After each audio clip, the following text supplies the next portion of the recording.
Thanks, Habes. Tomo, great to see you. Thanks for joining us today. Came down to the absolute wire against you. I know you have some history with him, but today in the match, when it got to that third set breaker, what was the focus? Not much room there with him. Yeah, I mean, massive focus was just getting the return back in play, and I actually got ahead in the tiebreaker early, and I just couldn't find a return when I was up, so I put the pressure back on my serve, which I don't really want that when I'm playing a guy that's 6'8" and he can just belt me off the court, but yeah, I somehow got there. I hadn't lost a set to him before, so I was a little bit worried when I was down a set. But yeah, got to the third set tiebreaker, and it's pretty much a lottery. But lucky to sneak through. Now you're gonna have to explain something to me. So you've played this guy 3 times in a row, virtually at these Masters events. Miami, you beat him. You beat him in Monte Carlo. Different surfaces. You beat him here. You've beaten him a couple of times before. Most people don't want to see this guy in a draw. You're 5-0 against him. Yeah, it's a tough one. I actually felt bad at the net today. No, you didn't. Generally, I've got no, I don't really care. Okay. I take the win, but yeah, I would say no empathy. But today, I didn't even say anything at the shake of hands. I just shook his hand. I'm pretty sure he doesn't want to hear from me. He doesn't want to see me, so I got out of his way pretty quick.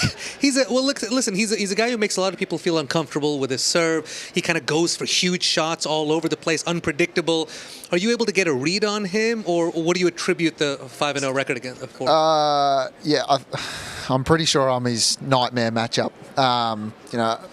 Okay serve myself, seconds, got the good kicker, so he can't really run around too many.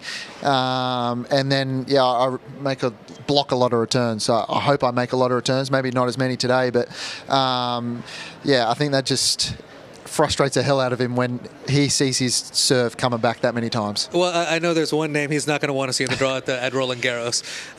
Tomo, when you're playing well, building a bunch of momentum, you're so good on the doubles court, you're so good on the singles court, but we know you've been dealing with a few injuries here. How did we lose you from Monte Carlo up to now? Started at Monte Carlo with a little bit of a groin issue, and then couldn't play singles in Barcelona. And I told Sebi Korda, I'm teaming up with him this year. I told him if my groin's good, I'll play on Wednesday, and it was great. And I think we're up a set and 4-1, and I put a little bit of a tear in my oblique, so close to the ribs, not pleasant. So I was actually not sure if I was going to be able to play today, but I'm glad I gave it a go. But my body might not be thanking me tomorrow. Well, listen, I hope you pull up well.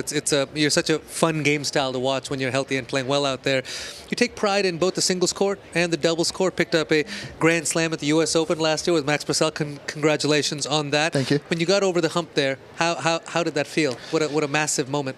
Yeah, I thought we blew our chance at Wimbledon. We had 3 match points. I think we'd only lost 1 set on the way to that Wimbledon final, and we actually served for the match. So I felt like pretty confident going into that. 3 match points, lost I think 10-8 in the third set tiebreaker. Didn't face a break point that whole match. And then I thought, the next slam rolls around. I didn't think our opportunity would come that quickly, and we're down match points in second or third round, and from there on in, we were locked in and somehow walked away with the trophy. It doesn't happen too often. I thought our chance was blown, but I'm glad we got a Grand Slam title together. What a special moment that would have been. How much does the doubles game translate to success in singles for you?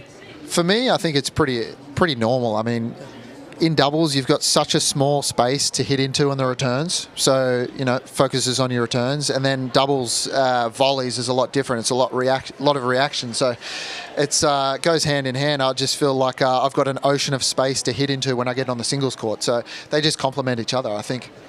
Brilliant. Well, listen, best of luck. You take on Brandon Nakashima in the next round, and you guys have a bit of history there. So we'll let you go and keep the beard going. I think the beard's working, brother. Yeah, I'm glad that you got shoes on today because Miami. That's not nice. That's not nice. I had to say it. See, guy wins 6 in the third. He's feeling himself, throwing me under the bus here. Look, the man. Well done. You haven't got a hair out of line. I'm scruffy. I think you're looking a bit stronger than I am as well. So I had to get something back. The man is on point here. Jordan Thompson, ladies and gentlemen, moves on here in Roma.